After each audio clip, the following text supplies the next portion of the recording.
Okay, good morning. So next we are going to discuss as the internal registers not accessible by instruction used internally for process operations. That means the register not accessible by instruction used internally for processor operation. That means this registers is used to help to the processor for their operations. They are not used to accessible in instructions. Say that next is instruction registers holding the instruction currently being executed. That means it contains the status of the current instruction which is being executed. Next is your memory buffer register MBR, also known as memory data register MDR, memory address register MAR. So memory buffer register means it stores the data for the temporary purpose, and after the process is completed or after the execution of data is completed, that it will be erased by the buffer. But memory data register MDR, it contains the data, and memory address register, it contains the memory address part. Next is your architectural register, the register visible to software defined when architecture may not be correspond to the physical hardware if there is a register renaming being performed by underlying hardware. So architectural registers, this register visible to software defined when architecture and not corresponding to the physical hardware. So next is your here the register file with 3 access port. An example is given. Here is a port A, B and C. 3 ports are used for the accessing the data. Here one address, this one is the address A, address B and address C. That is the one example of the register file with 3 access port. Next is your complete instruction execution. It is also is another example through which you can discuss about the entire instruction cycles process. So execution of this instruction requires the following action. First, you fetch the instruction, fetch the first operand, contents of memory location pointed at by the address field of the instruction, perform addition, load the result into R1. So these are the steps to execute an instructions. First, your fetch instruction. That means, what do you mean the fetch? Fetch means you to access an instruction from the memory area. Fetch first operand. Definitely after the fetch the instruction, you have to fetch the operand. So your question is, why you fetch the instruction first? The question, why the instruction fetch first then operand? Because as we discussed in the earlier, we everybody known that now there is a ALU unit, arithmetic and logical unit, ALU. That ALU unit, within the ALU unit there are 2 parts. One is your arithmetical part, another one is your logical part. And this according to the operation request of the operation, suppose the operation is the arithmetical related, control unit transfer that instruction into the arithmetical part, and if your request is the logical related, then it will move to the logical part. So your question is how to recognize that. Now how to identify that the incoming incoming task is a arithmetical related or logical related. So only the instruction is the medium through which you can identify that it is a arithmetical or it is a logical. That means suppose you are writing A plus B. That means plus is a signature which is as a identification that this is a arithmetical operation. That's why the first control unit fetch the instruction.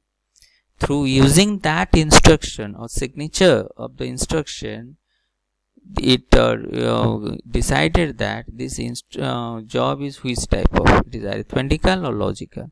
If you are using the arithmetical operations, basic operations like addition, multiplication, division and subtraction, then it will straightly move to the arithmetical part. If you are using the logical concept, that means get A greater than B or B greater than C, or if A double equal B or logical, or this type of, so that signature identify that this operation is purely your logical related. Then control unit sends that your task to the logical part. So that's why you first fetch the instruction, then the operands. Next is your, here though it was example of addition, perform the addition operation step 3 and the load the result into R1 is a register which here is used to store the your data as a result. Next, following the sequence, there is a sequence is given, that is number of steps are required to implement the above operation for the single bus architecture that we have discussed in the earlier section. So next is your, okay, this is a complete instruction execution. This is an example, and this examples in your examination, this complete instruction execution about this there will be you face a question. So in that time you simple write this instruction and explain each step, right, to how to execute this instruction. So it is a steps, or it is a micro codes used to adding to number, right? So how it will work, let's discuss. Okay, in step 1, the instruction fetch operation is initiated by loading the contents of the PC, that means program counter, into MAR. MAR means memory address register, and sending a read request to the memory. So before you are fetch the instruction from the memory, first you search the address, because without the address you cannot access any data from the memory. So that's why the program counter, which contains the status of the instructions into the memory address register and sending a read request to the memory. That means this is address and kindly fetch the instruction which is present in this address bar. To perform this task, first of all contents of PC have to be brought to internal bus and then it is loaded to memory address register. To perform this task, control unit has to generate the PC out signal and MAR in signal. That means PC out signal means the in your memory address request will be out, that means it will deliver by the program counter and move towards the memory address or memory address register in signals. After issuing the read signal, CPU has to wait for some time to get the MFC signal. MFC signal means memory function completed, MFC signal. That means by receiving this signal, CPU confirm that memory operation is done, and during that time program counter is updated by 1 through the use of the ALU. This is accomplished by setting one of the inputs to the ALU register Y to 0 and the other input is available in bus, which is current value of PC. So at the same time the carry into the ALU is set to 1 and add operation is specified. So in step 2 next, the update value is moved from register Z back into the PC, and step 2 initiated immediately after issuing the memory read request without waiting for completion memory function. This is possible because step 2 does not use the memory bus and its execution does not depend on the memory read operation. So that is in the step 1 and step 2.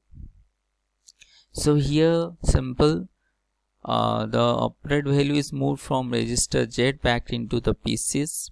So program counter which contains the status of the instructions, it first a request sent to the memory, and according to the request by the program counter, the memory deliver the address of that instruction to the program counter. So that's why here the PC out signal is generated from the your program counter area, and the memory address register signals in signal is generated.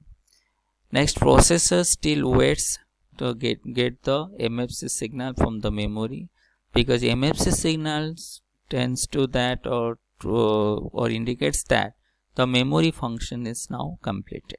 Okay, so thank you.